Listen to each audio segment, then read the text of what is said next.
françaisdanslemonde.fr, la première plateforme multimédia d'aide à la mobilité internationale.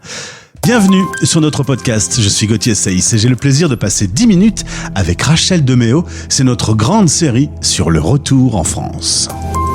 10 minutes, le podcast des Français dans le monde. françaisdanslemonde.fr. Et je suis content de retrouver Rachel Deméo pour cette saga à suivre sur françaisdanslemonde.fr. Bonjour Rachel. Bonjour Gauthier, bonjour tout le monde, ça fait plaisir de vous voir et puis aussi de pouvoir être en communication avec vous et de continuer cette série. Alors on rappelle un peu à nos auditeurs, vous avez passé en famille 20 ans aux USA, plutôt au soleil sur la partie californienne. Vous avez décidé de revenir en France, vous avez acheté une maison dans le sud de la France. L'épisode 1, c'est le podcast numéro 2076, si vous voulez le réécouter. On a parlé des enfants, de la cantine, du programme scolaire, des assez grandes différences au niveau de l'éducation.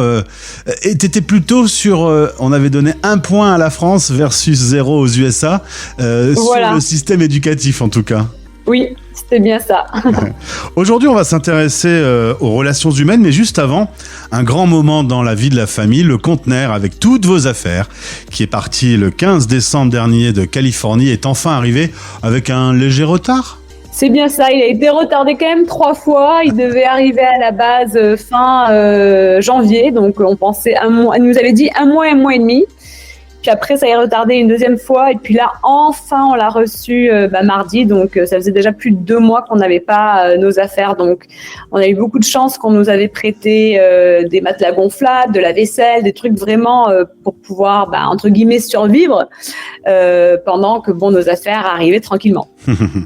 Donc, le voilà. Maintenant, il faut le déballer, il faut tout ranger dans la maison. Exactement. Mais les enfants ont retrouvé leurs jeux, tout ça. Ah oui. Ils étaient bien contents. Là, en plus, il y a un pump track pas très loin, donc ils sont contents. Ils ont les trottinettes, les vélos, les skateboards. Ils sont assez contents. Vous voilà maintenant en France. Vous commencez à retrouver le rythme, un tout petit peu, le rythme français. Une journée, concrètement, une journée américaine et une journée française, c'est pas la même chose ? En termes de travail, non. Ça, c'est certain. Je veux dire, en tout cas, moi, je sais que mes heures, on peut changer dans un certain sens. Je bosse quand les enfants sont à l'école ou qu'ils dorment. Bon, ça, c'était un peu le cas avant aussi. Maintenant, vu que j'ai quand même des réunions heure californienne, j'ai parfois des réunions à 2h du matin. Donc, généralement, les petits vont à l'école le matin. Je trie tous mes mails, je réponds aux mails comme ça, tout le monde. Californienne, eux, ils les ont. Ils reçoivent les mails, c'est le soir pour eux, mais bon. Et puis après, je peux faire une petite pause pour faire mon ménage, la cuisine, mes petites courses que j'ai besoin. Je reprends le travail et puis après le soir, souvent, après qu'ils sont couchés, à partir de 21h, je reprends. D'ailleurs, ce soir, j'ai une réunion à 21h. Donc, c'est souvent le cas où j'ai des réunions tard le soir, parfois en plein milieu de la nuit, mais j'essaie de me limiter à 1-2 fois par semaine pour les avoir à 2-3 heures du matin parce que ça pique un peu quand même. On rappelle que tu travailles pour une association Flamme à San Diego, donc forcément, il y a ce décalage horaire qui vient s'imposer dans ton rythme. Les enfants ont, eux, 11 et 13 ans. Eux ont gardé des contacts avec des potes aux États-Unis. Ils font des visios avec des amis. Oui, du coup, comme on a vraiment passé, moi qui leur parlais qu'en français, étant la directrice de Flamme, ils suivaient les cours Flamme, ce qui ont permis qu'ils ont vraiment un excellent niveau en français. Et ils ont été habitués en fait au français à la maison. Maintenant, on a tout chamboulé et puis on est passé à l'anglais. Donc à la maison, on parle principalement anglais, podcast en anglais, les films en anglais, enfin vraiment la totale en anglais. Mais moi, ce que j'ai remarqué, c'est que je pense c'est différent qu'avant quand on venait pendant 1 à 3 mois où ils venaient, puis ils connaissaient du monde, ils voyaient leurs amis, mais on n'avait pas vraiment de chez nous, quoi. On restait, même si nous on était en télétravail, c'est différent. Donc ils n'avaient pas ce sens de désir d'intégration. Là, la grosse différence que je remarque avec les séjours qu'on a eus pendant 10 ans, de 1 à 3 mois chaque année, même nous étant en télétravail, eux qui finissaient l'année scolaire ici, avant, c'était vraiment qu'ils habitaient aux États-Unis. Maintenant, ils ont un désir flagrant de cette intégration au point où je vois qu'ils essaient de se prouver un petit peu dans ce sens-là. Donc, Ça, c'est une différence. Après, oui, pour répondre à ta question, ils maintiennent leur relation aux États-Unis avec le décalage horaire. Parfois, c'est des petits messages, un message vocal comme ça qui vont se faire, où ils vont voir quand ils peuvent se faire des audios. Et puis aussi, les jeux vidéo leur permettent de pouvoir échanger avec leurs amis aux États-Unis. Avec ce même problème de décalage horaire, du coup, ils doivent jouer à des heures un peu bizarres. Bah oui, souvent c'est les week-ends. Si eux ils jouent le matin, ou si par exemple eux ils jouent le soir, aux États-Unis c'est le matin. Donc bon, après on essaie de s'adapter en fonction, mais bon, ils veulent quand même garder ce lien. Et puis pour nous c'est très important aussi. Alors justement, la thématique du jour, ce sont les relations humaines. On a des a priori dans les deux cas, les Français envers les Américains envers les Français. Par exemple, les Américains, ils pensent quoi des Français ? Alors, je dirais que c'est surtout il y a une grosse différence entre les Américains qui voient des Français aux États-Unis, parce qu'il y a quand même énormément de Français qui sont expatriés aux États-Unis. Donc, il y a une grande différence avec ça comparé aux Américains qui vont en France. Et généralement, quand les Américains vont en France, où vont-ils ? À Paris. Ils vont à Paris, voilà. Et à Paris, on peut pas se faire une vision globale de la France en visitant la capitale et puis en ayant juste ça comme vision. Donc pour eux, souvent c'est les Français de façon globale sont mal polis, les Français sont pressés, et du coup moi je suis là entre guillemets pour leur rappeler que bon, c'est quand même une grande ville, qu'il y a beaucoup d'habitants, que oui, ils sont pressés, ils vont au travail, ils sont pas en vacances, et bon voilà. Mais parfois c'est un peu leur vision initiale des choses. Et puis quand on leur explique, moi j'explique un peu des différences culturelles, ça commence un petit peu à faire effet, et puis ils disent « Ah oui, c'est vrai, j'ai pas pensé à ça ».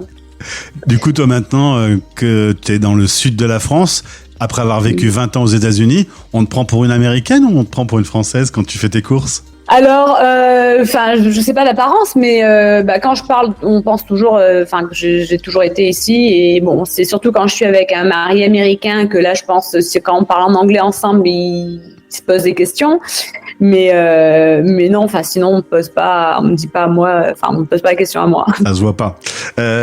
Tu voulais nous parler de l'esprit communautaire qui est différent entre les deux pays ? Oui, donc en termes de relations humaines et puis juste vraiment les personnes dans chaque pays, j'ai vraiment souligné 4 différences que je trouve qui sont assez grandes.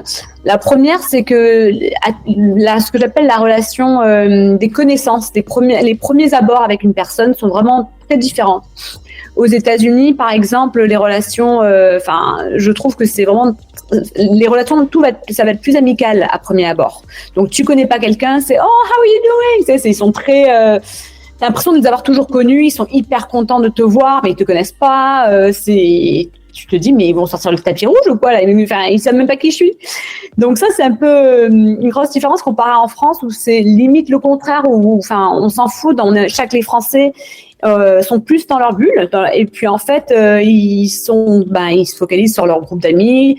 Puis en fait ça prend un peu plus longtemps pour voir ce côté-là chez les gens. Au contraire, ils vont peut-être un peu plus fermés, un peu plus froids à premier abord.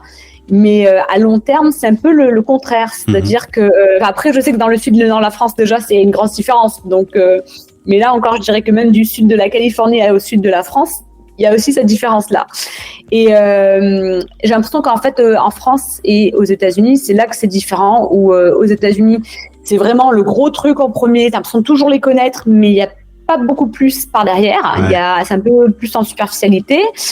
Et puis les Français, ça va être un peu en premier. Mais c'est qui toi ? Pourquoi tu m'approches ? Qu'est-ce que tu me veux ? Il y a un peu ce côté froid. Mais après, on commence à connaître la personne, et puis la personne est hyper chaleureuse. Il y a un côté beaucoup plus profond. Et c'est pareil pour les distances physiques, il y a des différences. C'est très naturel en France de se toucher, de se serrer la main, de se faire la bise, de se faire une accolade. Aux États-Unis, c'est comme le Covid, quoi. Il y a 1 mètre de distance, il y a peu de rapports physiques. Donc oui, les distances, ça c'est un truc que j'ai souligné, c'est vraiment la distance physique entre les individus. Donc même mon mari me l'a fait remarquer, bon on le savait, parce que bon lui il venait chaque année, donc c'était pas nouveau, mais c'est vrai que c'est plus marqué maintenant. Dans le sens que aux États-Unis, bon, même si eux ils vont se faire des hugs, ils vont se faire des câlins et tout ça, les gens, même les gens qui connaissent, ils vont toujours physiquement avoir, en fait, ce qu'ils appellent arm's length apart. Donc, l'équivalence d'un bras qui sépare toi et une personne. Et en fait, c'est comme personne n'en parle, hein, mais c'est une règle non dite de même les personnes avec qui on est très proche avoir quand même cette distance. Alors qu'entre Français, et je dirais encore plus dans le sud de la France, on peut être mais très très proche, mais très très très très proche. Et puis c'est normal, c'est pas gênant, c'est pas quelque chose qui gêne les gens. Donc c'est particulier. Aux États-Unis, on a l'impression en fait de connaître tout le monde. Tout le monde est notre ami. En France, c'est pas forcément le cas, mais par contre, si on est présenté par quelqu'un en commun, là, il y a quand même immédiatement un tutoiement, une ouverture d'esprit, parce que t'es l'ami de tel, moi je connais tel. Bon, nos amis sont nos amis, quoi. Mmh. Donc, et maintenant, on va parler boulot. Le système hiérarchique, lui aussi, est assez différent.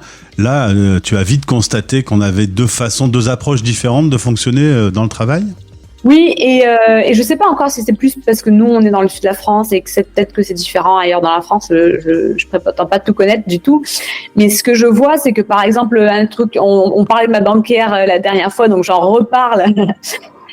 Nous, on a une banquière et quand on a besoin de quelque chose, si on fait un appel, eh bien souvent c'est votre banquière n'est pas disponible, la conseillère vous rappellera dans une semaine, elle est en vacances. Et des fois, je me dis, mais il n'y a pas quelqu'un d'autre avec qui on peut parler. Enfin, on veut commander un chéquier. Enfin, c'est pas très compliqué, je veux dire. Et en fait, dans un sens, c'est marrant parce qu'aux États-Unis, ce serait jamais le cas. Nous, on n'avait pas une banquière à nous. C'était pas le cas. On appelait quelqu'un, il regardait notre dossier, et puis voilà. Et donc, dans un sens, c'est bien parce qu'en France, on a ce côté personnel où il y a un suivi, on connaît la personne. On a des années qu'on a connu la même personne qui travaille avec nous. Donc ça c'est chouette, mais après quand tu as besoin de quelque chose en urgence et que la personne n'est pas disponible, eh bien c'est un peu stressant. Donc ça c'est un peu rigolo. Et puis aussi ils sont moins au taquet, ils sont moins, comme on en parlait de toute façon la dernière fois, le travail pour les Américains c'est très très très important. Le statut social, le titre, le rôle qu'on a dans son travail est très important. Et du coup, dans les relations, ça se sent que en France, c'est moins important, donc on est un peu moins entaqué, on est moins pressé parce que on n'a pas besoin de l'être. Et aux États-Unis, on a tellement peur qu'on nous voit différemment que du coup, on n'est pas ce statut d'être un bon travailleur entre guillemets, que du coup, on va vite répondre aux mails, on va vite rappeler la personne. Donc ça, c'est quelque chose qui est différent également.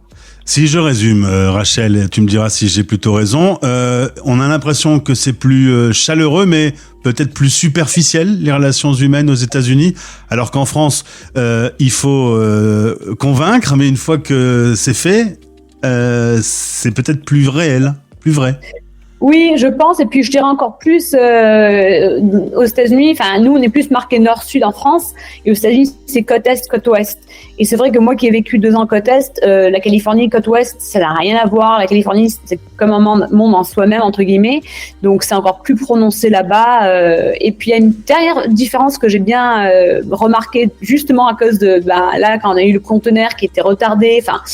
C'est l'esprit communautaire. L'esprit communautaire est beaucoup plus marqué aux États-Unis. Donc en France, aux États-Unis, il y a l'esprit communautaire dans le sens, tu fais partie d'une équipe de sport, ton fils fait partie d'une autre équipe de sport, on sent qu'il y a cette communauté pendant les matchs, donc où ils sont vraiment à fond. Mais quand il faut donner un coup de pouce, quand il faut entraider quelqu'un, là on l'a vu avec notre conteneur qui était retardé, on avait des amis qui voulaient nous aider, qui pouvaient pas parce qu'ils avaient des vacances de prévues, donc c'était pas possible. On avait les gens qu'on connaissait à peine qui ont dit nous on peut vous aider. Et là on a vu, en plus là on a intégré une église évangélique, une église chrétienne qui nous a vraiment vraiment soutenus quand on a annoncé que on n'avait pas les gens qu'on nous avait espérés parce qu'ils n'étaient pas disponibles. De suite, l'esprit communautaire, le groupe de jeunes qui est venu nous aider. Nous, mardi matin, à 9h, on a dit on a 2 heures pour décharger ce camion, sinon on est facturé 110 € de l'heure. Eh bien, nos amis, de suite, sont venus. Mmh. Ils sont venus avec des amis pour avoir des mains en plus pour nous aider. Ça m'a beaucoup touché. Hein. Mmh. Résultat, au bout de quelques semaines de présence en France, pour l'instant, j'ai envie de dire, dans cet épisode numéro 2, j'ai tendance à mettre un point pour la France aussi sur ce qui est des relations humaines.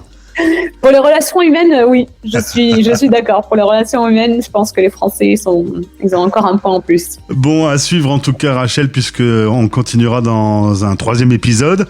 On parlera argent, technologie, sport et vacances dans les prochains rendez-vous que l'on va faire tous les deux. Gardons donc le contact et bien, bon vidage de conteneurs alors à toute la petite famille. Merci beaucoup, merci. Français dans le monde.